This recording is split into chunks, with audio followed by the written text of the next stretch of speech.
Thank you, Annamalai ji, for gracing us with your presence today. We are deeply honored and inspired by your journey and your vision for Bharat's future.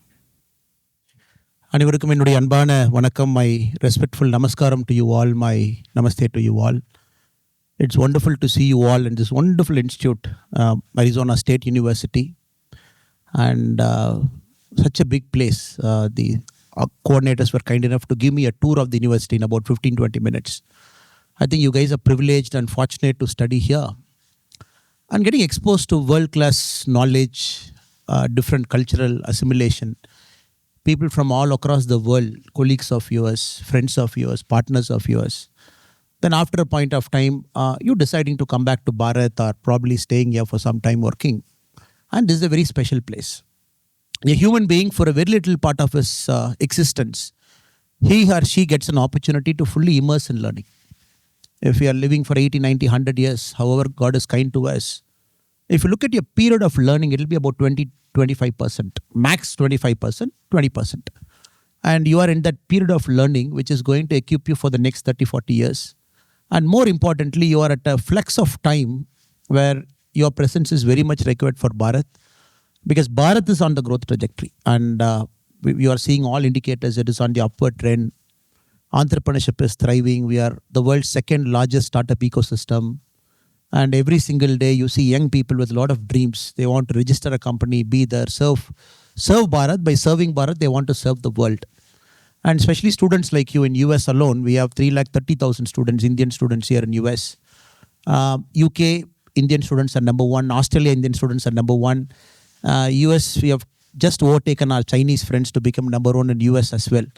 So across the world, we have our Indian students building up a huge diaspora across the world. And I'm very excited. You just add the numbers in 3 top countries alone. You just add UK, you just add Australia, just add US. Close to 7 lakh Indian students studying in these 3 countries alone. I'm so excited for all of you guys, because you are in that influx of time, which not everybody gets it. Our nation is going through that phase where the demographic dividend is favoring you. The median age of the country is about 34, 35. And probably we'll look at firepower in the next 25 years. And we'll emerge, Goldman Sachs says 25 trillion, but I'm very sure we'll cross 33, 34 trillion dollars by 2047. And more importantly, you are young.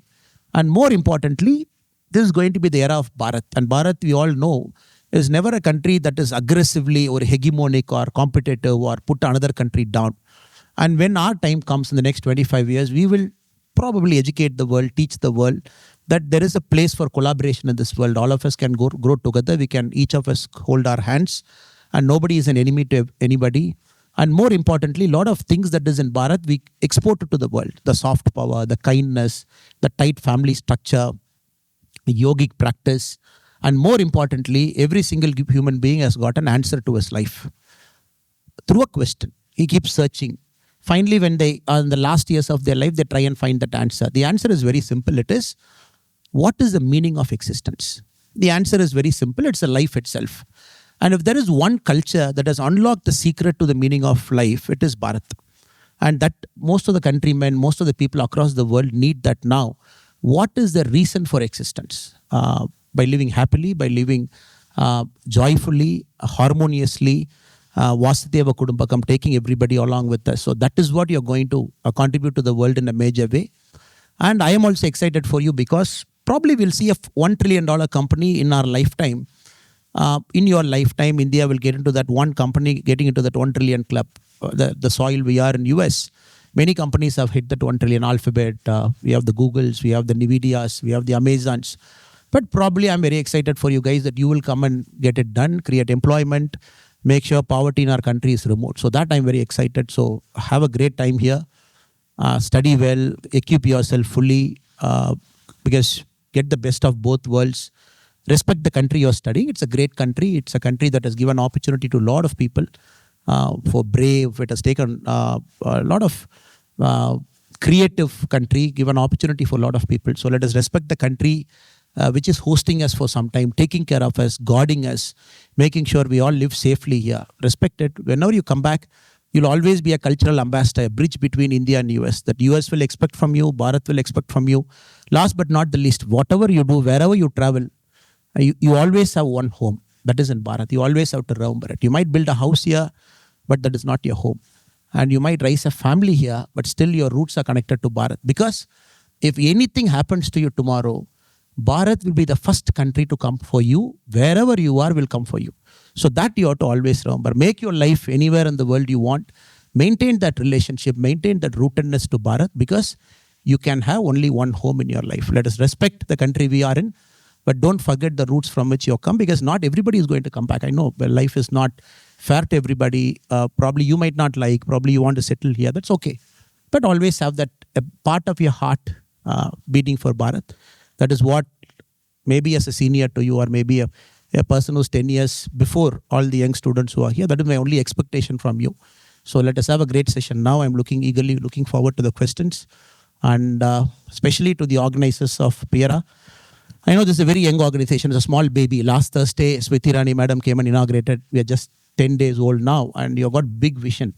And Bharat especially needs these two things. We need people who can fix up our policies, who are fully equipped to understand what India needs for the future. And probably you might have very good ideas for our economy, bring new thought process into our ecosystem. So I'm very excited for you guys, and it's a very young organization. I wish PIERA all success in the next many, many years. Keep growing and keep strengthening it, and keep collaborating with all the government, non-government, private, public sector organizations in our country. Publish India-specific research papers, case studies. Bring the best of our country to Arizona. So whatever we have done well, so bring it to US, so that US can also learn something from us. So whatever US has done great, bring it to Bharat, so that we can also learn from US. That should be the spirit. I'm sure you will continue to keep rising higher and higher. Thank you so much for the opportunity, and I wish all of you the very best. Thank you so much.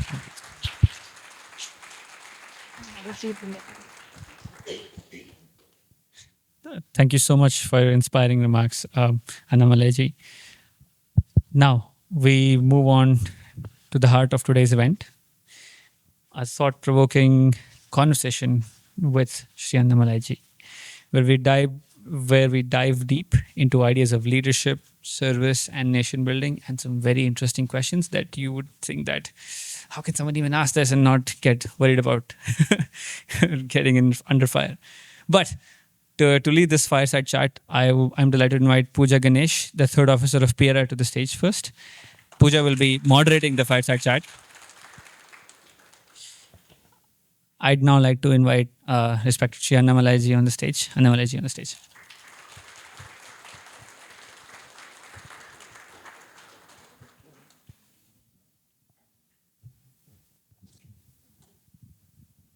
Almost there.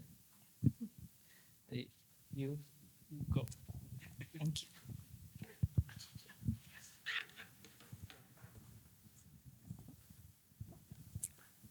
Thank you so much for the very warm welcome. I'm very excited and glad to have you here. Before we start, I think the words that Modit started with, I think that is literally echoing through my ears. And at the moment, I feel very overwhelmed and a little bit like deeply sad, actually.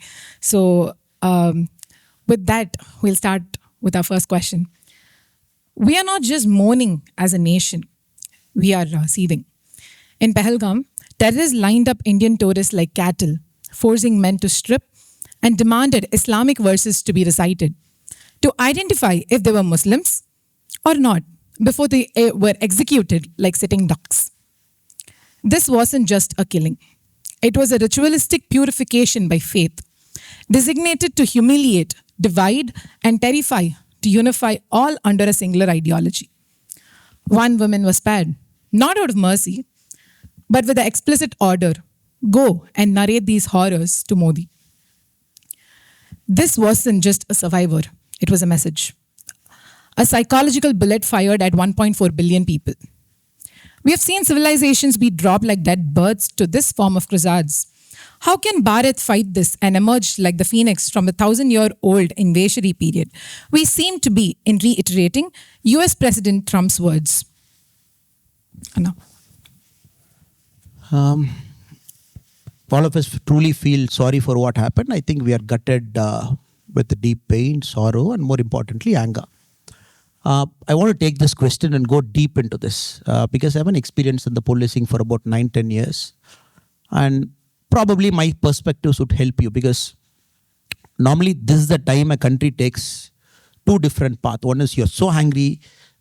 In anger, you always make wrong decisions. The other path is you carefully sit down, you calibrate, you understand what has gone wrong, you fix everything, and then you teach the enemy a lesson so that they don't forget in their life. So there are two ways of operating. And October 7, 2023, when the same thing happened, a similar thing happened in Israel. Hamas, a militant organization, Israel chose a path. We are seeing that path for the last 2 years. And right or wrong, Israel chose the hard path. Innocent lives were lost, but they hunted down criminals. That is a path for the whole world to study. Because collateral damage is very huge when a country acts in anger and the innocent lives will get lost. Before I get deep into it, I just want to, without of respect for my friends, I want to understand, is there any of my brothers and sisters from the Islamic community here? Anybody who's here? Okay. Okay, fine. Okay. Whatever I say is not against any religion and we are human beings. End of the day, none of us chose whether we should be born a Hindu or we should be born a Muslim or we should be born a Christian. None of us chose it. We were born into a way of life, and especially for Hindus, it is not a religion. We were born into a way of life. And Swami Vivekananda came to this very same country in 1893, and then the World Parliament of Religions, when everybody were speaking by turns.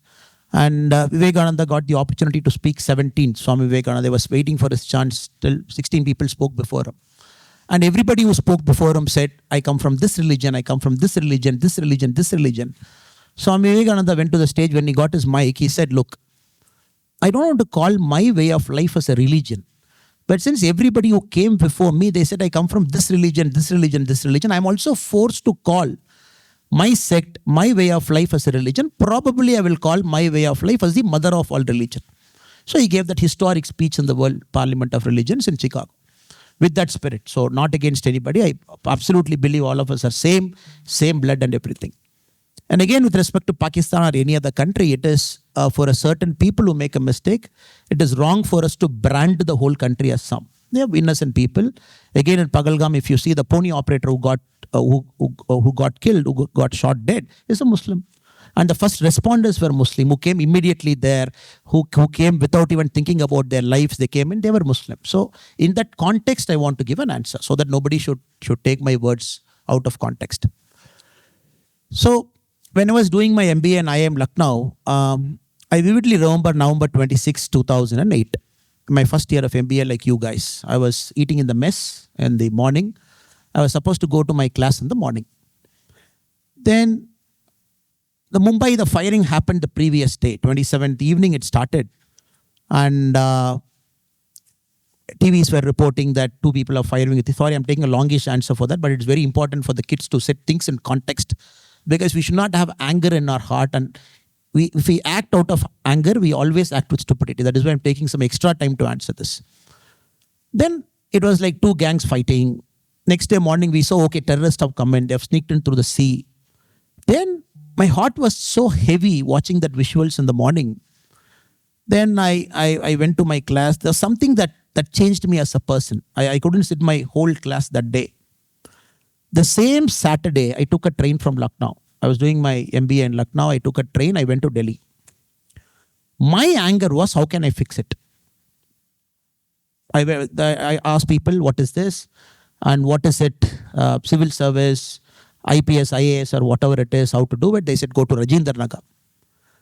So from Delhi, I went to Rajendra Nagar campus area. I was trying to search civil service institution. That's how my civil service journey began. It began out of anger. It began out of a sense of helplessness. It began that, look, my hands are tied. Somebody has come into my home. He has slapped at my people. They have gone back. And still we are not able to ask any questions. And the inefficiency of that whole process, the whole inefficiency, somebody going to a hospital, somebody going here, somebody going there, and people are butchered like anything. So I exactly know the people, your mindset right now. I had the same mindset 2008, about 17 years back. Later, and I got through the civil service when we were part of the National Police Academy. The RAND Corporation in US, they wrote a case study about the Mumbai attack, 26/11 Mumbai attack. They wrote a case study. It was so horrific to read that case study wearing a uniform on my shoulder. This is a good 3-4 years later, 2011. I'm taking you to how Bharat was in 2008, November 26. When the terrorist operation was happening, we had the premium force which is supposed to go and act, called the National Security Guard, NSG at that point of time. We couldn't mobilize the NSG. Our intelligence was so bad, we didn't even know what was happening in Mumbai. The Americans had to call us and tell, look, terrorists are doing an attack in Mumbai, please be careful. The crisis management group of the cabinet, when they assembled, they also did not have a clue what is happening. Before we could mobilize our NSG in Gurgaon, bring a plane, because the plane went for servicing. There's no plane to lift them off. Before we could find a plane, we could find our NSG, put them in the plane, make them to take off to Mumbai. The Israelis had their plane landed in Mumbai. Because when the Mumbai attack was happening, there was this rabbis of Israeli Jew origin. They were under attack. So what the Israelis did is, when the same attack was happening in Mumbai, the Israeli commandos, they started flying from Tel Aviv, even before India knew what is happening. The plane was in the air. The Israel did not get clearance from India. They just said, look, my commandos are on the air. We are landing them in Mumbai in a couple of hours. You just give us permission. We will enter Mumbai. We will take care of your people also. That is the level of quality Israelis had. So you have to put things in perspective before we get anger, or anger drives us to make a decision. We were that bad. So, but Government of India, being Government of India, we didn't want Israelis to operate in Mumbai. We said, no, we are not going to give you permission. You please be in the airport. NSGs landed. After the National Security Guard landed in Mumbai, we did not have a floor plan of Taj. We didn't have a floor plan of Taj. We didn't know how to enter. Where is the exit? Where is the blind alley? Who's going to go in the front? Who's going to take a corner shot? We didn't have a map. People like Sandeep Unnikrishnan, such brave people, they fully entered knowing well they're going to take a bullet. Because they don't have a floor plan. If you have a floor plan, you clearly know where is the exit, where is the alley, who's going to hide behind a door, who's going to take the cover fire. So without it, Sandeep Unnikrishnan said, I am going to lead. Probably I'll take a bullet, but you take a cover fire and go. From there to now, we have traveled much. So instead of feeling a sense of helplessness, of course, I feel so sorry for every single person who died. It could be my father, my mother, my relative, your relative. People were on honeymoon. People took an LTC. People were there. But we have to respect the system and process. Now we have a system, we have a process. We have equipped ourselves so much. From 2008 to now, we got NFG bases across the country. We changed our Civil Aviation Act. We said now if NFG wants a plane, you drive down to the nearest airport. Whichever passenger airport, you make the passengers to board the plane, deboard, you board the plane, tell the pilot where to go, the plane will come for you. We may change our act. We improved our intelligence coordination so much that for the last 10, 11 years, we have to understand that India is one of the safest countries in the world. No Chennai terror attack, no Bengaluru attack, no Hyderabad Lumbini Park attack, no Patna attack, no Delhi attack. Now this has happened. Now let us have that anger inside. Let us be very intelligent. Let us be very calculative. Let us try and find why it happened. Let us hunt down every single person. Because that is the resolve that political leadership is taking now. Just like Israelis always take a resolve. Wherever you hide in the world, we will come for you. 1972 Munich.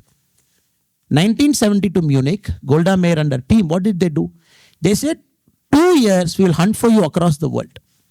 You hide. They came to Argentina, Germany, UK, US. Wherever you go, we'll hunt for you. We will teach you a lesson you will never ever forget in your lives. So I am very confident. We have equipped ourselves to that level. We are a first world country in terms of security. We have high quality commando operators who can operate across the world. We got our capabilities uplifted to a fair degree now. Intelligence collaboration is very good. That is why they had to take this recourse. Come closer to border, sneak in, do a hit and attack and go back. You don't want to bravely come and face. Pick up a spot. Even from Pegalgam, 3.5 kilometer, you got to travel either by a horse or you got to walk by foot. Just come there so that nobody can come. So I picked it up.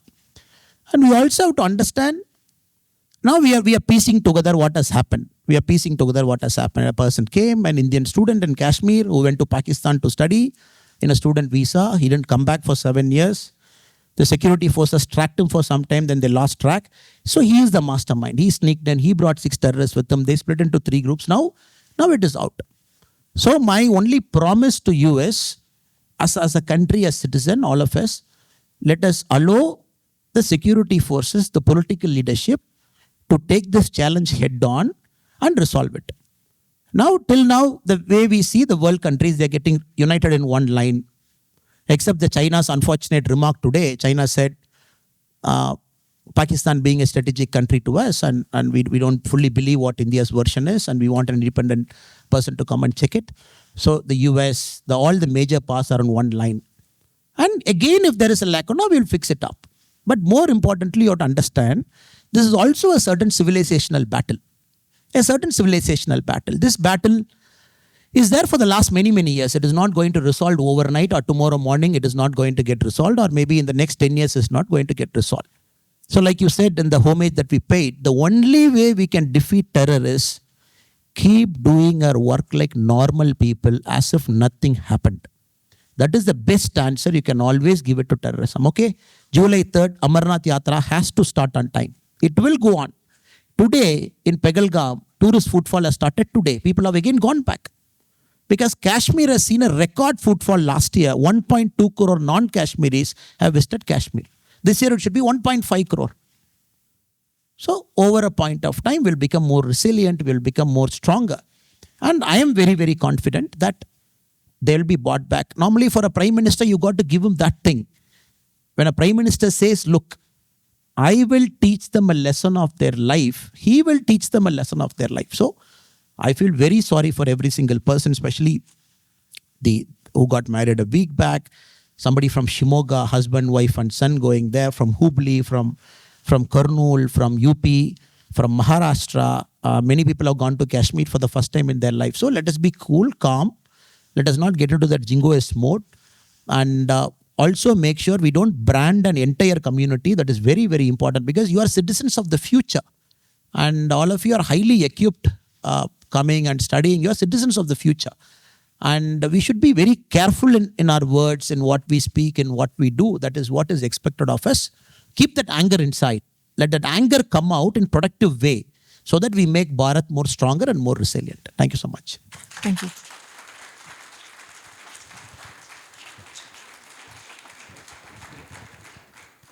I'm glad you spoke about believing and trusting the process. So that brings me to my next question. India has evoked the NIA Act, UAPA, shut the border, and even triggered clauses of the Indus Water Treaty. But none of that matters if the fear still lingers in every bus, every temple, and the tourist van. What unapologetic, uncompromising, and unforgiving doctrine would you push forward so that the next would-be jihadi knows India no longer tolerates terror, it eradicates it? I'll just take an example to talk about the civilizational battle, why it is ongoing, why it will be ongoing for some more time. That is why, respectfully, I said any of my Muslim sister or brother in this room should not mistake me for what I'm saying, because my remarks is not against the religion. And it is a very important religion of the world, and a lot of people practice, preach. And India is a country that has embraced every single religion all the time. And we never discriminated against anybody. But still, when a certain religion is wrongly interpreted, wrongly taught, it is used as a weapon in the hands of a certain few to bring their outdated dogmatic ideas, then it needs calling out. So the example I'm going to bring to you, you all know the Ram temple. I'm not going to take Ram temple today. I'm going to take the Benares Kashi Vishwanatha temple. So just to give the civilizational battle. So many of you might not know the whole story. If you look at the Kashi temple, which is in Varanasi, Benares, the first attack that happened on the temple is around 1130. Qutbuddin Aibak led the first attack, raised the temple down. They said, you cannot practice this. What is this god? Pagan worship. You got stone, you are worshipping. After that, Muhammad Ghori, before that Iltutmish, Sikandar Lodi, wave after wave, iconoclastic people came, brought the temple down. Again, people will build a temple, bring it down, up, down, up, down. During the reign of Akbar, there was a very famous priest there called Narayana Bhatt. And Narayana Bhatt's great grandson, Ganga Bhatt, happens to be the person who crowned Chhatrapati Shivaji. He did the crowning for him, his great grandson. So Narayana Bhatt then, he petitioned Akbar. He said, look, every time the temple is broken, every time you're doing it, we need a place of worship. So Todarmal was the finance minister of Akbar then. Then they built a temple. That temple was brought down by Aurangzeb in 1669. Again, it was brought down. So again, people took the linga out. Again, they started practicing. Again, 1809, even that was brought down. So I'm just telling you 1,000 year of continuous battle. Breaking, rising up. Breaking, rising up. So the case was in then the British times from 1835 onwards, 1935, a sense of judgment. Again, it went on appeal. From 1991, a civil suit in Varanasi, and that is stayed for 20 years. Now, 2021, they opened it. I'm giving this example in front of you as we as a country that is open-mindedness should resolve our past conflict. Without resolving past conflict, there is no point in moving forward. Of course, we are an economic powerhouse, no doubt about that. The economy will be so great, we'll continue to rise up, $4 trillion. And world's 5th largest economy in a matter of years will be the 3rd largest. Of course, we are on the upward curve. But if you don't understand the sense of history, the rootedness, who are we as Bharat people? What drives us? What connects us? A Tamilian to a Benaras guy, to a person in, I know many of my Tamil friends are here. They've turned up in big numbers wearing the beautiful vesti.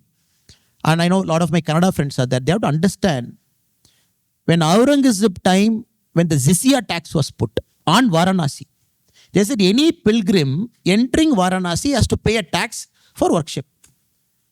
But how will people from south has to go all the way from Kasi? King Narasimha III, Hoysala dynasty in Karnataka, he said, fine, I want everybody from Karnataka to go to Kasi and worship. So I am giving 30 temples in Karnataka. The revenue of all the 30 villages will pay for the jizya tax. So there was always Bharat, there was always North-South. There was always the sense of unity. When the jizya tax, people from Karnataka or people from South could not pay to visit Varanasi, King Narasimha III said, this is my 30 village. The revenue of the 30 village, I will pay to the Mughals so that you should not stop anybody coming from South to go to Kashi. So we were always an interconnected country, always a country of travelers, always a country of yatri. We were always traveling. And people from Tamil Nadu, many of us couldn't go to Kashi. What did we do? We started naming our cities in the name of Kashi.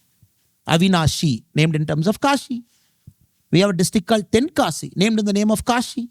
90% of India's firecrackers get manufactured in Shivakasi, named in the name of Kashi. So I really pity people who want to make this north, south and this and that and all kinds of nonsense now. Because it is always an interconnected country where always people are traveling.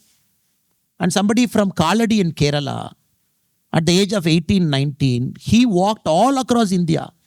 Not once, twice. He walked twice, able to put the centers of praying in 4 different locations. So we have to understand it's a civilizational battle. And civilizational battle can be won only through Jnana Marga, only through the Marga of knowledge. When you say the next Jigadi should not come, if the next Jigadi should not come, people should have a knowledge about who we are as a country. North should have absolute knowledge about South, Dakshin Bharat. South should have absolute knowledge about North. How all of us are connected. What is this country? When you have knowledge, when we speak knowledge, when we say you are united, then there's no place for a Jigadi. When will Jigadi come? A Jigadi comes when he thinks his religion, her religion is more powerful than this religion. Then they bring that. So I would only urge all my friends here, read more history, develop a sense of history, and understand who we are as a countryman. Don't go by people like me, the politician speeches, the speeches that happened during elections where we try to polarize you. No, don't go by that. Always understand, apply your mind, read it, Have your sense of history so that nobody should have a place to come inside and pay religious court to you so that a jihadi comes there. So UAPA is an act, fine. With UAPA, how many jihadi you can stop? When somebody wants to die in the name of religion, which UAPA is going to stop them? Which NIA is going to stop them? I'm willing to die in the name of religion. So then, the so-called other way of life, religion has to understand all of us are united.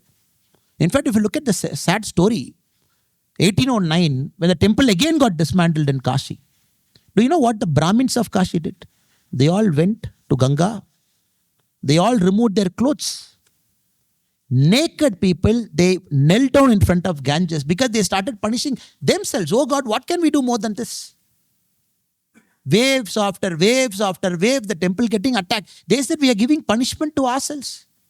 If you read that kind of record the British wrote, how the Brahmins of Kashi punished themselves, it's a horrific story. But we have to understand. Now suddenly we vilify certain community in our country. We vilify Brahmins, we vilify this, we vilify that. We have to tide over this. And that is my only answer, because jihadis will keep coming. Just yesterday in Canada, Vancouver, what did people do? Innocent people, Philippines people, they're celebrating their day. Somebody with a crude ideology takes their car, drives into it, kills 11 people. 18, 19 people injured, another 4, 5 might die. The same thing happening day in and day out across the world.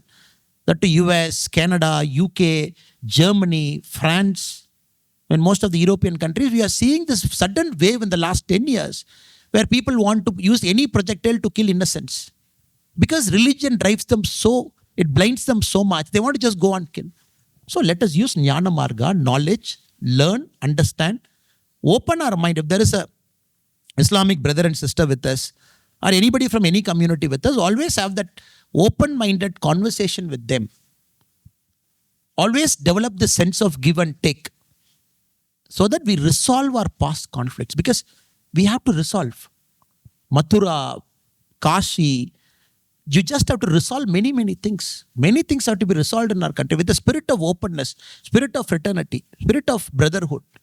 Once we get resolved of this ghost, then you will see India's, Bharat's real takeoff. I'm sure you guys will get it done. So it is your century and your time, and you are the people, you should get it done, you should do it.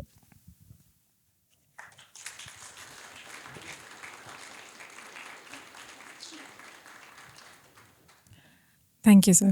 I'm glad you spoke about unity and at the same time division, right? Language is considered one factor. I want to talk about it next. Languages are vectors of culture. Our hundreds of languages all have common Hindu cultural values, tying it all together. Ma and Amma has a universal appeal. We call ourselves one nation, but scratch the surface. And we're still fractured by linguistic identities and a divisive ethnocentric identity. A trend, especially in the southern states, that's been doing the rounds. The moment someone speaks Hindi, it's labeled imposition. People may have this perception that in northern states, Hindi is their mother tongue. While in fact, it's not true. Rajasthan has Rajasthani. Odisha has Odia. Northeastern have their languages, but they've accepted Hindi as their common tongue for transactional purposes. Now, when Hindi is spoken by nearly half the country is treated as a threat, while English, the language of our former rulers, is seen as aspirational. Where exactly are we drawing the line between pride and prejudice? What do they fear? Like, is it the entry of the national parties or losing of their regional party politics as a bargaining chip? Very important question. I think the good thing is you ask the question, you give the answer also. There is a part in that. Though the part of the answer is disguised as a question. Now this is a very fairly complex question to answer. Because India is a very unique country in the world.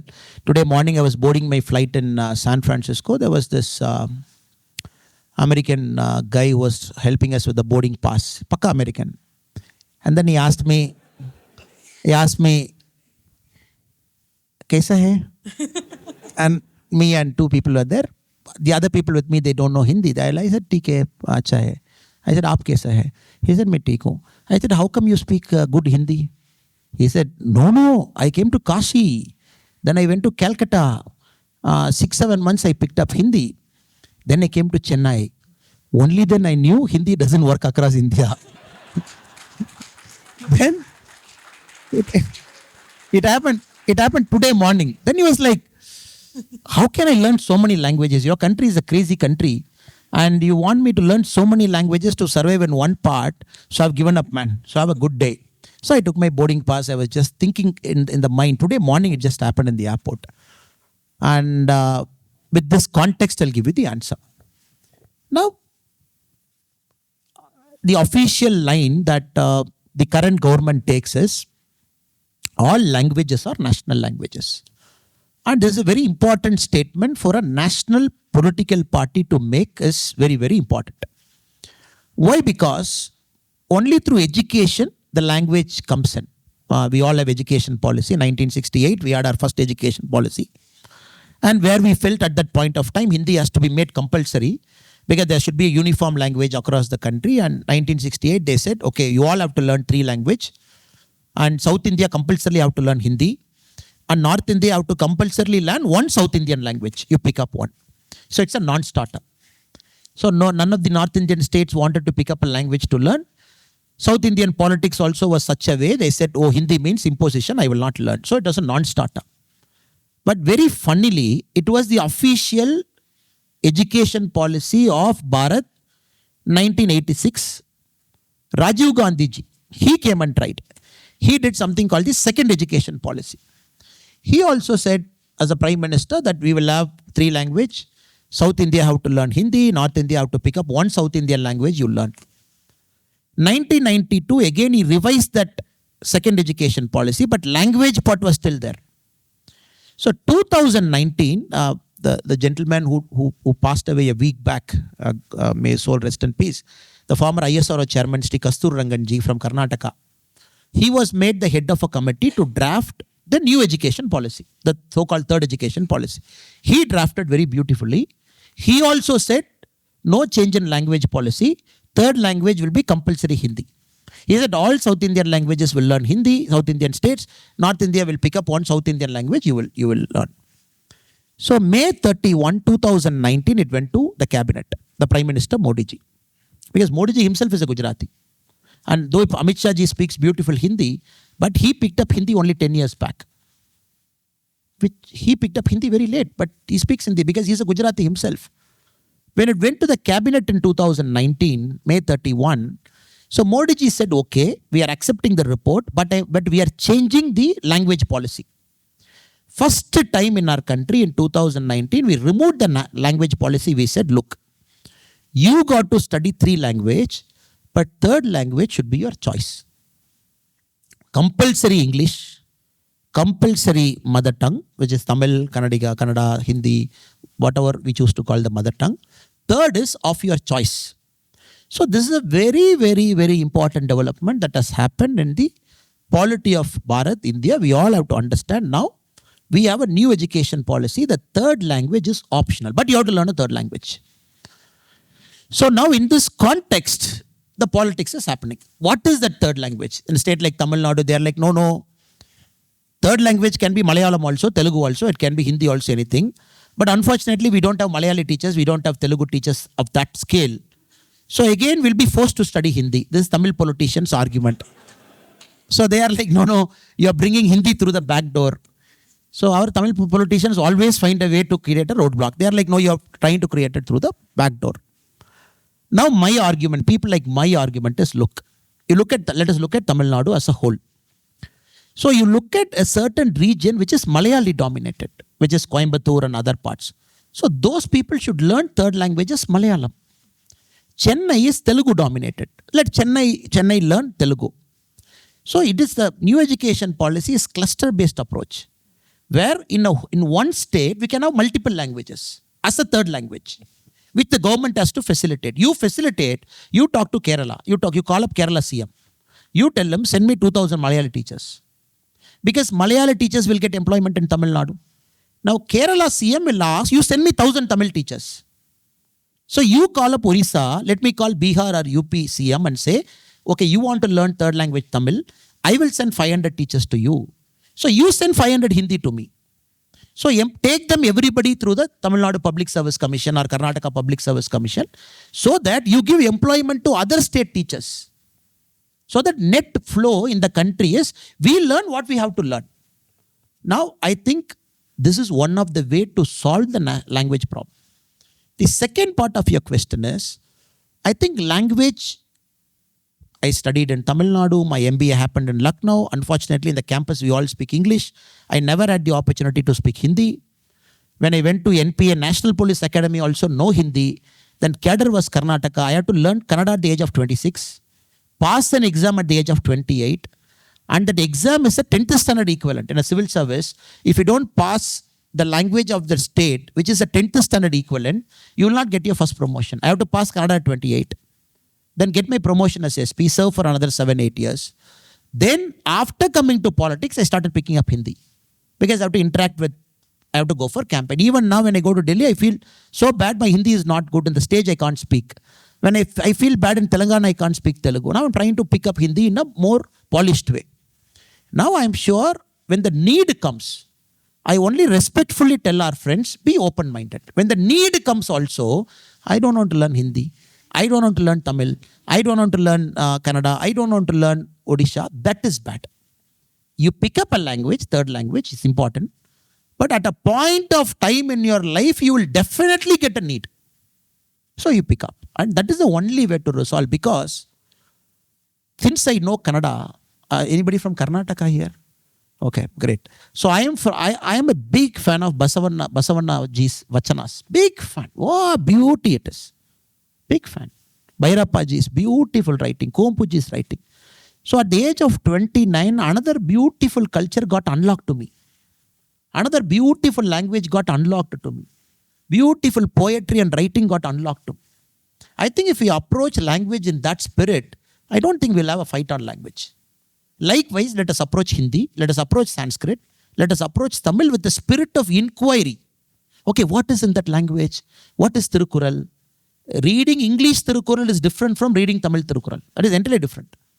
Somebody taking that effort to pick up Tamil, learning Tirukural in Tamil, understanding that knowledge is, I still remember the Honorable PM Narendra Modi ji. I can disclose it here, no problem since you are here. He's a big fan of Tirukural, and many a time when the Honorable PM speaks in the stage on Tirukural, he takes effort to pronounce it correctly. He will ask, okay, say it in Tamil, say it fast, say it slow, say with meaning. You have to send it to Honorable PM, sir. And he will take that effort to pick up that in Tamil, in that connotation. He doesn't write it in Gujarati and he doesn't say Tirukural. In Tamil, he will understand. Then he tries to understand the meaning. Then he comes to the stage and says Tirukural. So that is the respect he gives. Likewise, I think we should start respecting every single language in our state, in our country, because every language is important to a certain mother, because that is the way the son-daughter is communicated in the initial thing. And the new generation like you, I think you should tide over this. The generation that is sitting in Arizona State University, you should tide over this and get out of language politics and this and that. And in fact, I would encourage all of you to pick up movies of different language, watch it with subtitle, so that you have a passing knowledge of Bengali. Somebody is coming from Gujarat, at least say Kemcho, at least. Then they'll reply back Majama. You will see a smile in them. So at least bare minimum. So you meet a Telugu guy, you say Bavunara, at least bare minimum you speak. You see a person from Karnataka, you say Chennagidira, then wapas he'll Chennagidini, he will reply back. So you meet somebody from Tamil Nadu, you say Nalar Kingla. That smile is what human beings are all about, right? That opens up the heart. And you'll get your business deal done. So no problem about that. But that is a respect. That is a respect we give it to somebody's mother tongue. Make that effort to learn. Have that basic conversation. I think that should be a spirit. And I'm sure when whatever I say, I'm a Bharatiya first without a doubt. I'm a Tamilian second without a doubt. So I bring my culture to this room because my actions reflect who am I as a cultural person. That is why all of us here, we should be very careful because you represent a culture. The way you dress, the way you speak, the way you talk to a person, how polite you are, how nice you are, and how careful you are about hurting others' feeling. So let us keep doing it so that we evolve as better human beings.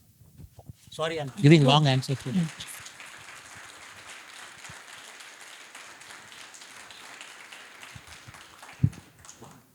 I'm glad you spoke about the spirit of learning and education because that leads me to my next question. Every year, millions of young Indians lock themselves in rooms chasing UPSC, NEET, JEE, with some spending over 6,000 to 10,000 hours preparing for an exam with a 0.01% success rate. We've built an education system that manufactures anxiety, not ambition, where failure isn't just academic, it's personal, social, and emotional collapse. As someone who cracked the UPSC and then walked away from it, what do you say to the 18-year-old in Kota sacrificing their youth for a shot at a system that barely respects their time or their mental health? What is your vision for an India where education isn't about elimination but elevation? Where our youth don't need to break to be counted? I will again, I'm giving more stories so that I connect and answer. So there is a friend of mine from my college time. His name is Desing Periyasamy. So Desing Periyasamy is a Tamil film director. And one of his movie called Kannum Kannum Kolladithal came. Right now his next movie on with Mr. Simbu is doing it. Next week it is on. And I still remember Desing Periyasamy in my college time. We were part of the dramatics club. When the classroom, I was doing engineering, he was doing BSc CT in the same campus. In the classroom, when the answer sheets come, the professor will give a sheet, okay? Bansal Saab, your sheet. Priyaji, your sheet. All of you will get your answer sheet. You will see, okay, 90, 85, 79 out of 100, you will eagerly see.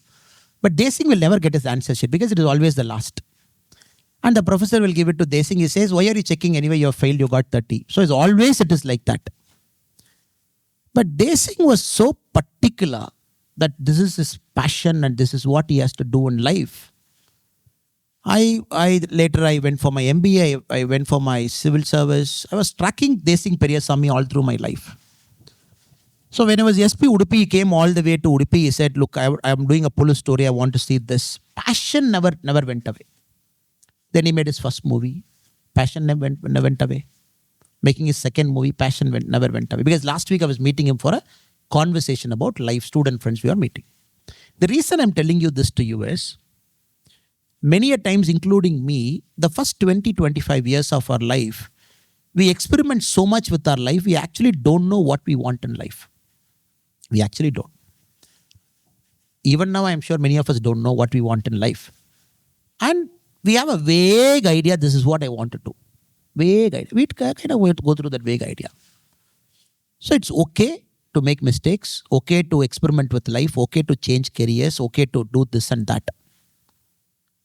But always, with my experience, I'm telling you, failure is the greatest gift you can get before the age of 30. If you failed multiple times in life, a failed relationship, people are lucky. Failed career, people are lucky. Everything in life, when they fail, they are so lucky because it teaches them so much in life. At 40 and 50, it will not teach you that much because you have a family, you have kids. It makes you so resilient. You have seen failure in the face. Only through that self-discovery, you will find what is your true passion. So people in Kota, people in IIT, when they commit suicide, I am at loss for words to understand why are they committing suicide.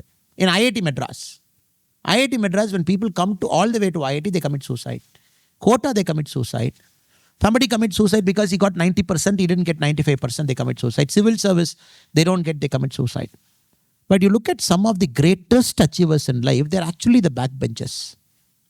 The front benchers actually work for the backbenchers. If you actually see it, the front benchers technically work for it's the backbenchers always. Mayawati madam went to civil service, couldn't crack, Chief Minister of UP, hundreds of people working for her, and many politicians couldn't crack anything. Last refuge. I'm not saying that, I'm not using that word. So nothing worked in life, you became a politician so that others work for you.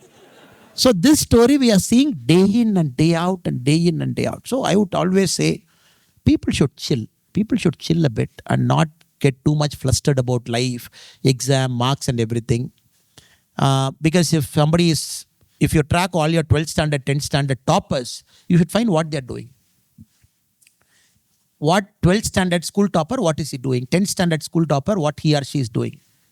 Then you should make an effort to study 10th standard, the bottom 25 percentile, the bottom 1/4 percentile, what they are doing. It'll be a fascinating story. The bottom 25%, where are they now 10 years before and now? So we will get a picture. So it is some skill that is needed in life to succeed, not this educational skill that very soon we will understand. So that skill a college teaches you, being a person, meeting people, developing your soft skills. Convincing a person to say yes is the hardest thing in the world now, because I have to convince everybody to give their vote to me, to my party. That's the hardest. Every person has got 10 reasons to reject you. You got to find that one reason for them to love you back. So I know how hard it is to convince one person for one vote. Likewise, that skills you build here. So let us not take our life too seriously. Let us chill a bit. Failures are happening, take it at face value. Resilient, understand why it is happening, move ahead. And life is a gift. Not everybody gets it. That too, we are an evolved life, human being, very evolved now. And we have to understand life is a marathon, not a 100-meter race. People judge us at the age of 80. Nobody is going to judge us at the age of 30. At 80, what you are doing? And not, madam, we have to understand, career is only one part. My boss, former boss in Karnataka, my DGP, Om Prakash sir, he got killed last week. My boy, he was DGP of the state, head of police force. 256 IPS officers report to him. He got killed. By whom? By his own wife. How? Slit his throat. Police arrested whom? Last week in Karnataka, Bangalore. They arrested his wife, accused number 1. Arrested his daughter, accused number 2. Why? A stupid property dispute. This is happening to whom? Not a person walking in the road. It is happening to a person with 36 years of service, the head of police force, once of Karnataka state. So what is life? So career is only one part. If you don't have a meaningful relationship with your husband or wife, then what is the purpose of life? Or meaningful relationship with your son or daughter? Or meaningful relationship with your colleagues? Meaningful relationship with people around you, with your relatives, with your mother, mother-in-law, father-in-law, father. If we keep fighting these tota-mota things, we keep fighting among ourselves. And then say, no, I'm a big guy at Amazon, I'm a big guy at NVIDIA, I'm a big guy. Who is going to respect us after 60? Correct? Yes. That is why the politicians keep telling, till power is there, I will see you. After that, we will see who you are. So let us chill our life, take it at face value, not take too hard it, and measure your success not by your bank balance, because it's one part. But success is all about happiness, fulfillment, children, they living healthy life, you living healthy life, your parents living healthy life. You're not emotionally burdened. Family is okay. Family is good. Society is good. So this whole circle is your life. But somehow our education system has taught us to see only one part of the circle as life. Because this Macaulay, this brilliant person, what he did is a very unique guy. He came to Chennai only by ship. Thomas Babington Macaulay. He came to Chennai, her hometown. And he told people to carry him to Mysore, via Mysore to Ooty. Because at that point of time, to go to Ooty, you have to go via Mysore. So they put him in a palanquin. Thomas Babington Macaulay was carried to Ooty. He wanted a cool weather to write India's education policy. When Macaulay was going to Ooty, they told him, sir, we want not only to write our education policy, we also want you to write our criminal policy. So India had the unique distinction till about few months back, that the Indian penal code was written by Macaulay. The Indian education policy was written by Macaulay. Both he did sitting at Ooty. So imagine a guy writing my education policy. Imagine a guy writing my criminal policy, same guy, which we had for 200 years. Just now we have changed the penal code, we have changed the criminal procedure code, Evidence Act we have changed. We have changed the education policy now. So, but unfortunately, education is everything, marks is everything, money is everything, job is everything. Because of this culture, even in US, I'm very sorry to say, when I see all my Indian friends here, they go to a school which is like Chennai only. 80% of kids are Indians. Then I ask my friends, what are you doing in US? No, I try to buy a house where a lot of Indians live. Fine. So all Indians live. I try to buy an Indian curry. I try to do Indian thing. I try to do this. No, no. The idea is you should take your American friends to an Indian curry house and make him to eat parota, chicken kurma, veg gravy, whatever is there, idli, make him to do it. That is assimilation. And here, all schools, top schools, 85%, 90% Indian kids. When are our kids going to learn the American values a bit? Soccer, sports, outdoor, taking risk in life, climbing up mountains. And we force everybody to only do the Indian thing. No, no, you do this. Why are you keeping PT period? Cut it. So all parent-teacher meeting in American schools have become a big drama where you want. So what is the American doing? Take his kids, leave the neighborhood, go to a new place. Correct? So East Coast to West Coast, the same story. UK is the same story. So as Bharatiyas, it is important that we show a spirit of tolerance, a spirit of mingling with the local people, not the local people, their country, so that together we build a prosperous future, so that our kids will pick up. The American kids will pick up from Indian students. So everything is Indian. So better you shift to Chennai only. So, no, it's a joke, but still, it's a very sad reality. I keep making fun with my friends. And first thing I ask many people is, how many American kids study in the school? Chinese kids study, European kids study, people from other parts of the world. Then I say, brilliant school. Because your son, daughter will pick up so many skills. That is important. Not one skill, where we make the whole school the Indian school. That is not the way. Sorry again for the long answer. Yeah.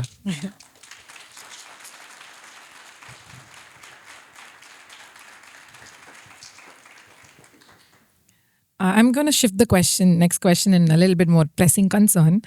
In October 2023, Bihar's landmark caste survey revealed that OBCs and EBCs form roughly 63% of the state's population, reigniting calls to increase OBC quotas beyond the traditional 50% cap.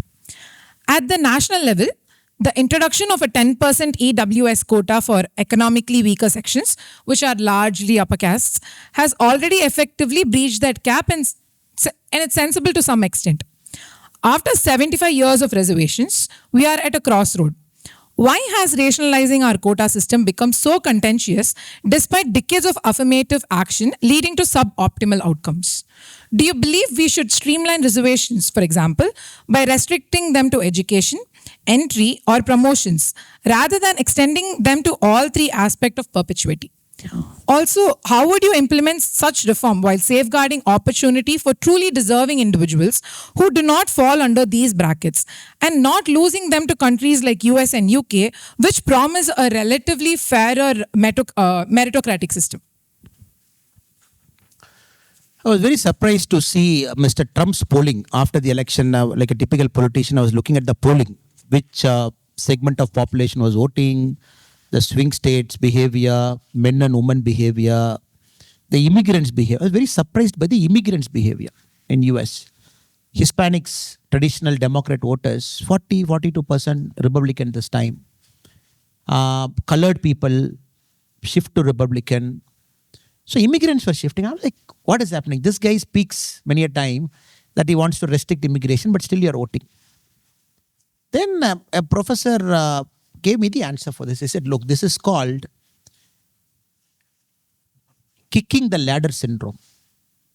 So you come up, you climb a ladder, you go up, and then you come as immigrant, then you become a citizen, you get amalgamated. You want to kick the ladder down because you don't want another immigrant to climb the ladder. So they said it's called the kicking the ladder syndrome, because these immigrants, after a point of time, they started behaving like Americans. They don't want another immigrant to come. That is why Hispanics, you got to see a fine difference between the first generation Hispanics and the second generation Hispanics. So this is in politics I've seen. Now we have to understand reservation is a very complex, a very touchy subject. And US uses the word called positive discrimination because historical injustice has happened. And now the Supreme Court has struck down reservation. As we speak now in US, the positive discrimination is not there. The Harvard case you must have seen last year in Supreme Court. When a student took Harvard to Supreme Court and the state got represented by the US government, the argument is, what is affirmative action? because of this affirmative action, who got benefited? Have you done a study whether this affirmative action is achieving the cause and objective of what you want to do? I encourage students here to read the judgment, Harvard University and in the Supreme Court. So as we speak now, it is struck in the Supreme Court, the so-called affirmative action, because Harvard couldn't give a convincing answer by this affirmative action whether the cause and objective is met. Now shifting to India. Now India, we have to understand, reservation is extended every 10 years. The constitution mandates reservation is not in perpetuity. It is not 100 years, 150 years. Every 10 years, we keep extending reservation for another 10 years. Then every 10 years, we have to study whether the cause and objective is met. Then if it is not met, Parliament has to extend by 10 years. We are doing it from 1950, 50 to 60, 60 to 70. We just extended to 2030. Now you have to keep this in context to understand. States like Tamil Nadu, which has got 69% reservation, which is protected in the 9th schedule, meaning the court can't touch. The 9th schedule of constitution is something the court doesn't have any mandate to check it open. Now, Karnataka, as we speak, Telangana, as we speak, Bihar. So they all have done their caste census, internal economic census. Now, like you said, OBC, EBC, economically backward, other backward. Now, Indian politics, lot of churning is happening, like month and lot of churning is happening. What is this reservation all about? Then recently, the Supreme Court gave a judgment for the SC/ST reservation. We have to apply creamy layer. Creamy layer, as we speak now, is 8 lakh, 10 lakh, 12 lakh. Beyond this, if somebody is earning, they cannot be considered an OBC. That is for the reservation purpose. Then the government took a call. We are not going to respectfully, we are not going to accept Supreme Court's viewpoint on this. For the SC and ST, we are not going to apply creamy layer to it. It will continue to be a creamy, non-creamy layerless reservation. So, lot of churning, discussion, surveys, everything is happening. At the same time, the Supreme Court is also coming hard on all of this metrics to say, how did you measure? Is the test of backwardness done? Because OBC by itself is not reservation. The test of backwardness is reservation. So which Supreme Court every single time it keeps asking, is the test of backwardness established? How did you establish? So that is why along with this, the economic survey is also happening. Now how many fridges they have, how many cars they have, what is their average net income, what is their average monthly income. So I'm giving a background to the whole thing before I give my answer, my viewpoint on this. So as we speak now, India as a country, we have breached that 50% cap, because 50% cap came in some time back. We said, okay, let us not touch 50 because the general category and the open category is 50. Up to 50 we can go. States like Tamil Nadu, because of the very peculiar nature of Tamil Nadu, because the OBCs are more in Tamil Nadu, OBCs are disproportionately larger number, the reservation has gone up to 69%. So as we speak now, all of this tests that we talk, the economic test that we talk, it clearly establishes there is a test of backwardness in our country at this point of time. Without a doubt, it is there. All political parties, because I can represent my party's viewpoint, I can represent my viewpoint along with it. So all parties in India, they are on the uniform page, test of backwardness is there. So I am very sure as we move, when intelligent people like you come into politics, you will apply your mind. You will bring new theories into it. You will continue to keep this churn on instead of just believing what we are saying. You will continue to scrutinize, continue to apply your mind, continue to keep asking questions every 10 years, whether we have objective or stated objective, should we go further? That is the only way to take it further. There is no other way. And second, yes, India continues to be a meritocratic society. There is no doubt about that. Why it is a meritocratic society? Because in reservation also, if you carefully study the marks, very carefully if you study, now all communities are almost coming on par. If you look at the civil service marks, if you look at the shrinking, the rank 1, or probably a person with a reservation who came in, his or her mark, somebody with an OBC reservation mark, somebody with a SC reservation mark, somebody with an ST reservation mark, it is all shrinking. It is all shrinking. It is all coming to a common page. So it is all coming. Every year you see it. So I would respectfully answer your question as saying, right now, the test of backwardness in our country is established. And some communities need that handholding without a doubt. And politics of our country also should not be about, I go to a tea shop owner's house. Which class is OBC? Which class is this? Now, unfortunately, politics have become like that now. Everything is there. How many secretary OBC? How many secretary non-OBC? How many businessmen OBC? How many businessmen non-OBC? That is nonsense. That is another part. Because in this conversation, you make reservation solid. When you extend the conversation too much, then reservation loses its significance. Because reservation is something pure. Nobody is with a begging bowl. Nobody is putting arms on a begging bowl. Everybody deserves to come there. Just because a community is historically disadvantaged, they need that handholding there. That we have, with that spirit of respect, reservation has to happen. Spirit of respect. Oh, you have come through the reservation route. I'm going to look bad on you. No. With the spirit of respect, we have to look at reservation. When we stretch the reservation topic too much, businessman OBC, he OBC, they OBC, he SC, he ST, what happened? The whole thing loses its relevance. That is why politician also, when some of you aspire to get into politics, you should be very careful with the language you are going to use in the future also. Thank you. Just to clarify, sorry.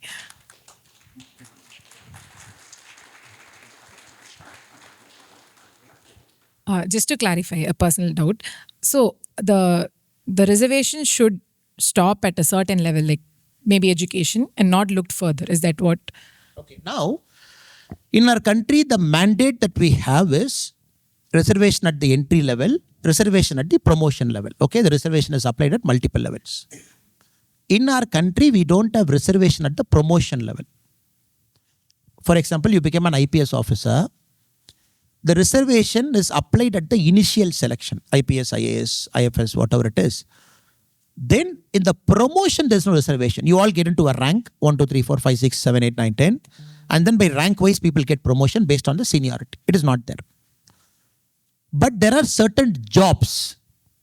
For example, I go to a naval lignite corporation. In the overall job, you maintain a certain quality at every single level. There it might play a part. So reservation in our country is at the entry level only. We don't apply reservation at the promotion level. So entry level, it is there. Now the key question to ask, which the courts and politics have to resolve in the near future is, how much reservation to one family? One family can take multiple reservations. I don't know. That's a question for courts, politics, voters, everybody to decide. Because courts can't decide on their own. Courts have to apply the test of constitution and decide. And anything in our country, the voters have to vote. End of the day, you and me can sit and talk in a mic. But it is 90 crore people who have to come up in an EVM machine. They have to say, I like this, I don't like this. So that also we have to wait. So that is for the future. And creamy layer, non-creamy layer, OBC, SC, ST. So let us wait. Politics is evolving. Things are evolving with a lot of patience, with respect, with the due process of constitution. Let us allow things to evolve on its own. Thank you. Next question is, earlier this year, Karnataka's government revealed that 137 illegal immigrants from Bangladesh and Pakistan were identified in the state, including 84 in Bengaluru and even 10 in Udupi.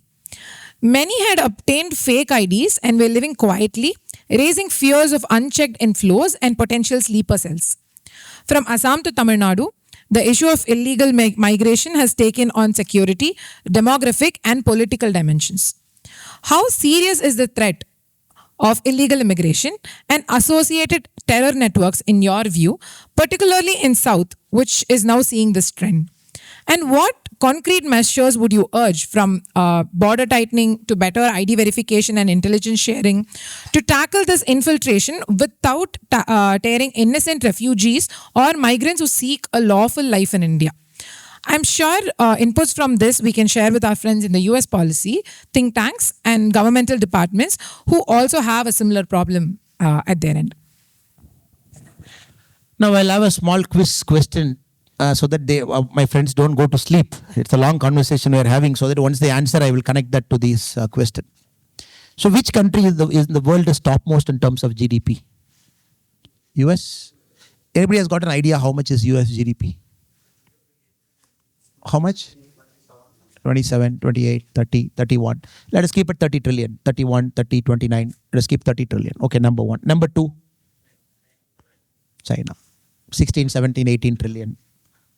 Number three, Germany, Japan.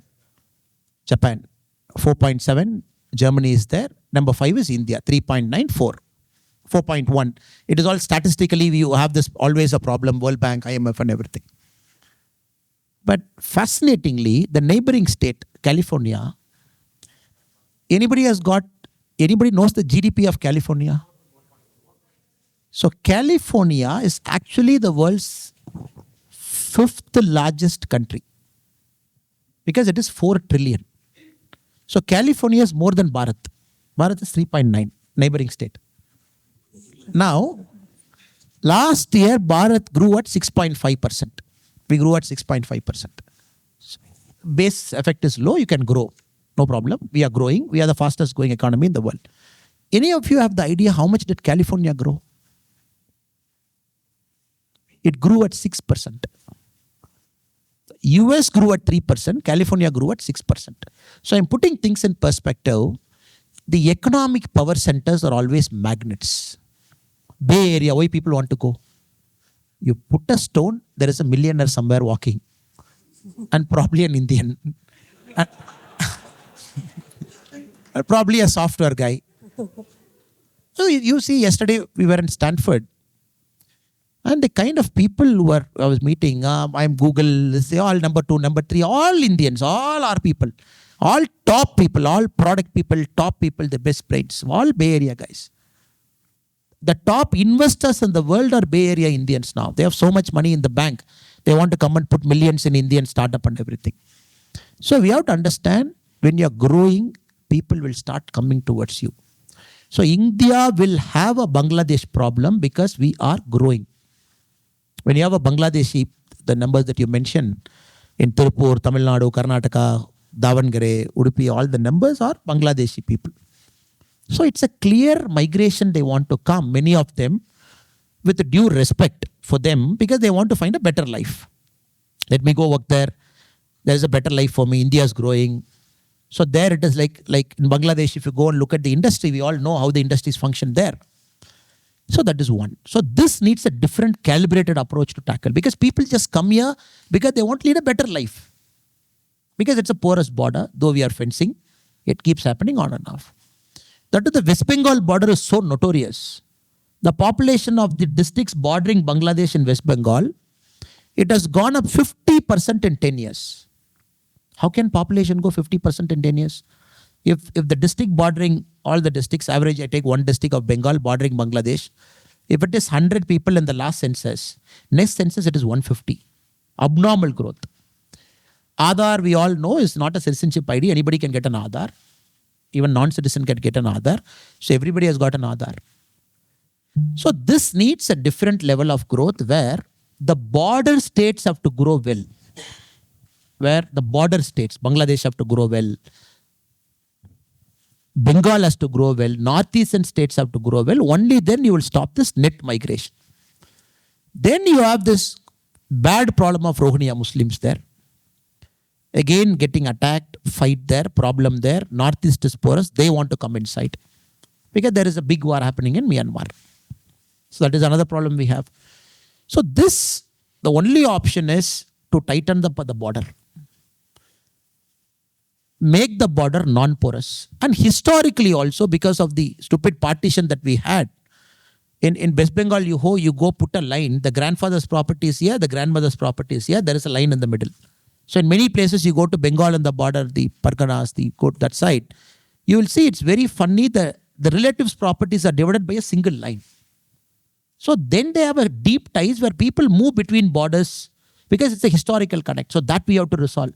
That is why the 100th constitutional amendment is, we traded enclaves with Bangladesh. We did an amendment to the constitution. We gave some of our area to Bangladesh. We took some of the area from Bangladesh, which we call enclaves. We rectified the border, which is again an ongoing problem. So this actually, no hard and fast rule. For a nation of 140 crore people, you got to have an ID card. Yes, you got to have an ID card. Then you have an internal migration. Many of my friends from Tamil Nadu, Karnataka, they are happily sitting here now. But we have to understand Tamil Nadu, Karnataka, our demographic dividend has actually come down. We have finished our demographic dividend. So Tamil Nadu, we have started becoming older. Tamil Nadu is not getting younger. We are becoming older. Because we have achieved that TFR, the fertility replacement level, we are at 1.6 Tamil Nadu now. Technically, you got to be at 2.1. A mother should have 2 children, 2.1 children, so that the birth and the death balances, you always have a net population. So Tamil Nadu is at 1.6. So which means Tamil Nadu's population has started to decline. Karnataka has just entered 1.8. Karnataka will start declining. Maharashtra is already at 1.8, 1.9, it will decline. So which state is getting younger? UP is getting younger. Bihar is getting younger. Because lot of young population is there. So what Tamil Nadu will have 10 years from now, a severe labor problem. Severe labor problem Tamil Nadu will have because you don't have population to support your growing state, growing economy. So now as a country, are we planning for that eventuality? Because within our country, the migration is going to be so much north and south because once states have reached fertility level, other states are yet to reach fertility level. Now there is a very famous quote of Napoleon Bonaparte. He says, never wake up China. China should always sleep. If you wake up China, if China starts sneezing, the world will get cold. Because China is such a great civilizational country. When China was sleeping, everybody grew. China was sleeping, Americans grew. China was sleeping, Japanese grew. Now China woke up in 1970. Deng Xiaoping came. He woke up China. He said, forget everything. Forget communism, capitalism. You don't worry about the color of a cat. It is black or white. You don't worry. It's a cat. So no question of communism, capitalism, growth. Suddenly we saw this growth in China, which no country in the world has done. In a matter of 30 years, zoom, they went to $17 trillion. At one point of time, friends here will know, the Chinese Prime Minister did not have a flight to come to UN. So Nehru will send Air India to China. It will go pick their Prime Minister, we bring him to UN, we respectfully drop him back, say namaste and come, because he didn't have a plane. Now China is manufacturing 6th, 7th generation fighters, own passenger plane. I'm just giving you an example now.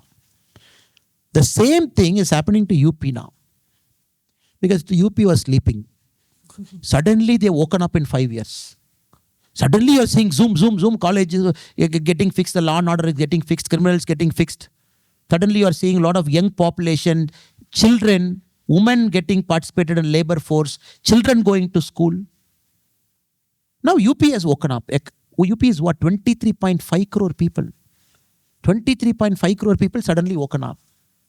Manufacturing is going. I asked somebody, brother, what are you doing? One said, sir, I am in semiconductor. I'll be here for 5 years.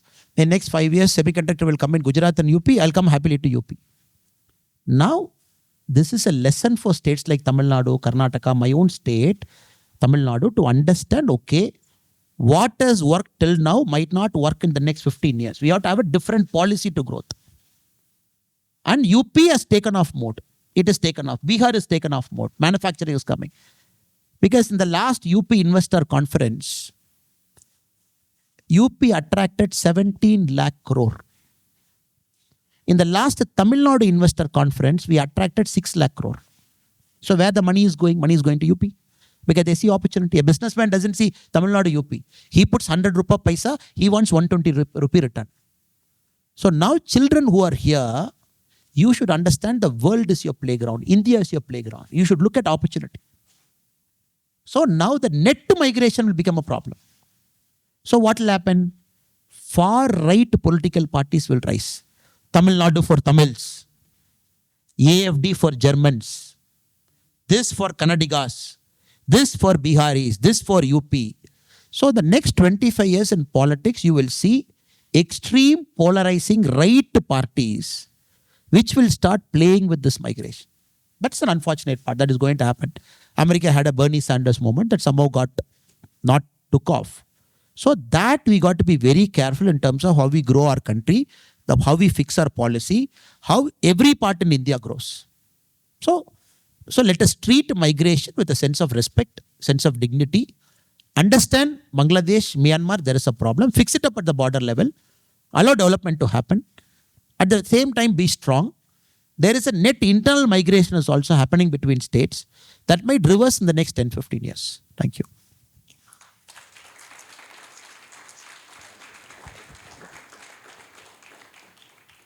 So our last question, due to lack of time, is no. We really appreciate the answers, but we just want to Politician know will a lot always more. give a long answer.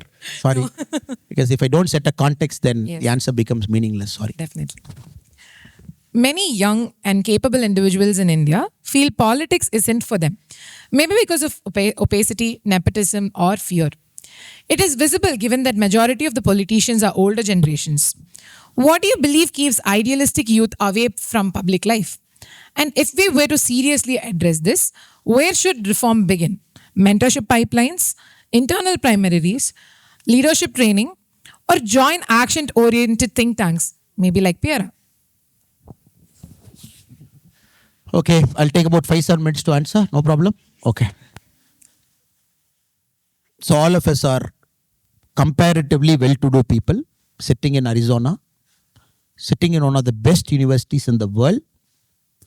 And many of you sitting in this room are privileged that your parents can afford, what, $30,000 now? No. Whatever the money is. And they can give you that hard-earned parents' money. They can give you that push because you want to do better in life. But 90% of our countrymen are not privileged. With a sense of respect, we have to acknowledge. Only then I can answer this question. Because they have to fight for a water. They have to fight for a line outside the tanker queue. They are not very sure whether the ration shop guy will actually give a ration. Because they don't know. Because the poor woman doesn't know.